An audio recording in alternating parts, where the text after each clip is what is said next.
Alexandria, they told us this was a conservative state. They got it wrong.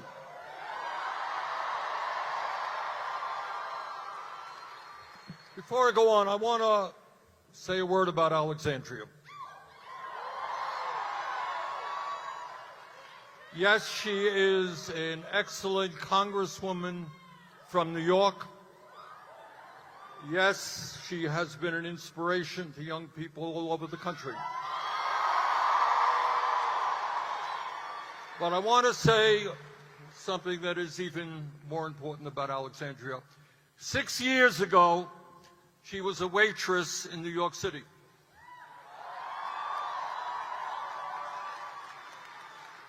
And she looked around her in a community which has a whole lot of issues. She looked around her and she said, you know what, we can do better.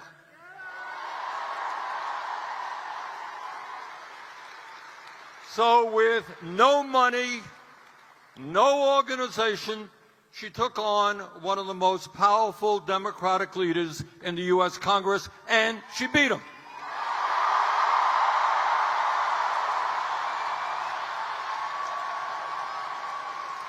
Now, my point is not to grow her ego. That's not my point in saying that. My point is to say that in this arena of 12,000 people,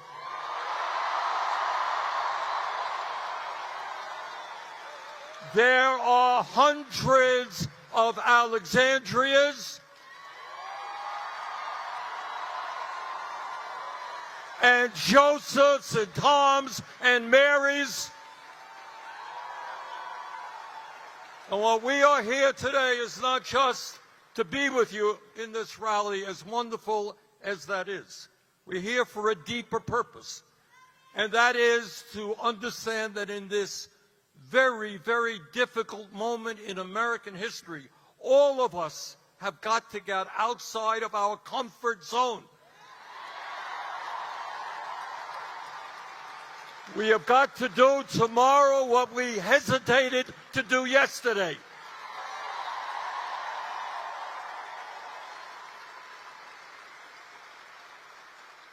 And as Alexandria just said, when we stand together, when we do not allow them to divide us up by the color of our skin or where we were born or our sexual orientation, there is no stopping us.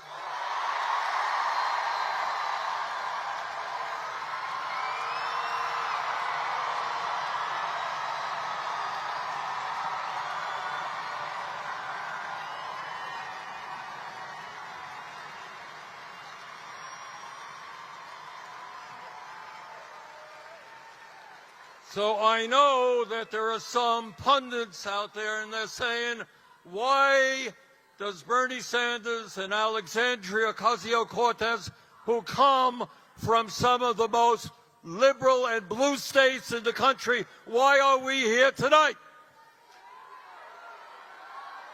And the answer is we don't accept this blue state, red state nonsense. We are one people.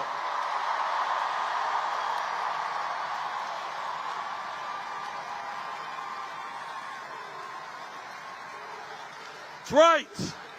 We are the United States of America, not red states, not blue states.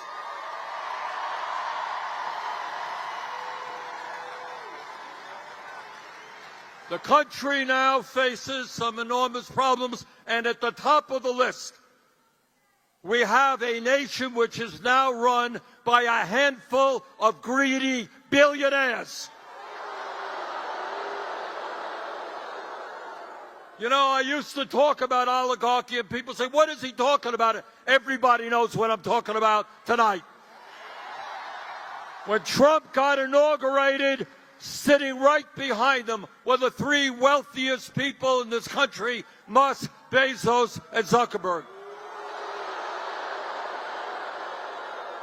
And seated right behind them were 13 other billionaires who Trump had nominated to lead major government agencies.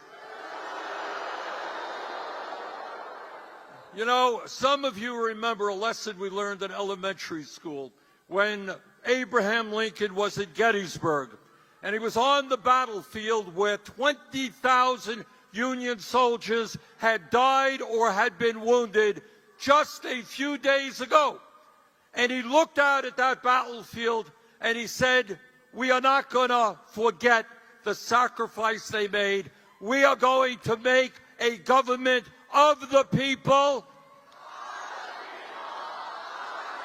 That's why we're here tonight.